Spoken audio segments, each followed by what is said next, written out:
অনুভূতি বলুন। হ্যাঁ, লাস্ট টাইম দেখা হয়েছিল।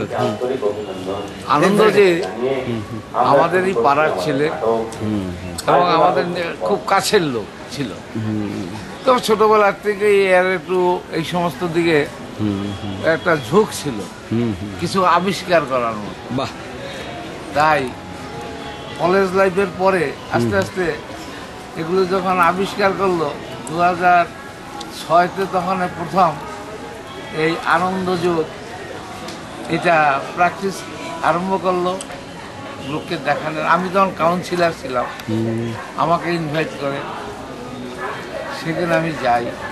তখনের থেকে আমি আনন্দ যোগের সঙ্গে মোটামুটি যুক্ত আছি। তাই এবং দেখছি যে এই আনন্দ যোগে লোকের যা উপকৃত হচ্ছে, অনেক উপকৃত হচ্ছে। যারা বয়স্ক লোক তাদের তো খুবই হচ্ছে ভালো, তাদের চলাফেরা। আমার বয়স এই 85 আপ হয়ে যাচ্ছে, কিন্তু যাই হোক আমার চলাফেরা বা উৎসাহ উদ্যম আমার এখানে ভালোই আছে। এবং আনন্দ যে আমাদের এর পরামর্শে যে আপনি আমাকে বলছে আপনি আনন্দ যোগ করে যান, শরীরটা ভালো থাকবে। এবং আমি আনন্দ যোগ করি এবং সকালেও করি, বিকালেও করি। এবং আমাদের দেখা দেখি আরও কিছু লোক আসে এবং তারাও এই আনন্দ যোগ করে উপকৃত হচ্ছে। তাই এই বয়সেও আমি এই কালকে আমাদের জয়গাছি একটা ইউনিট ছিল, সেখানে বলছে, সেখানে চলে গেলাম। সেখান থেকে আবার রাত্রি 8টা, 8:15টার সময় আবার চলে আসি।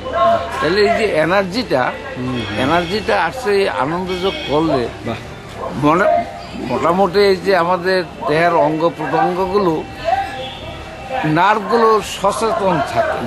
এই সচেতনার জন্যই আমাদের মনটা ফ্রেশ থাকে।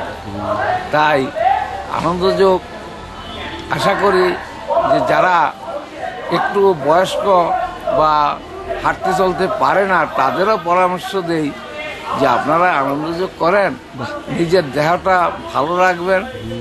কারণ আমাদের মানুষের দেহ যদি বিছনায় পড়ে যায় খুব অসুবিধা হয়, দুর্ভোগ হয়।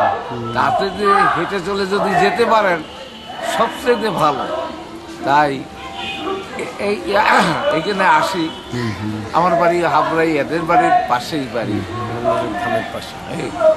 এখানে সেই হিসাবে আজকেও আসলাম।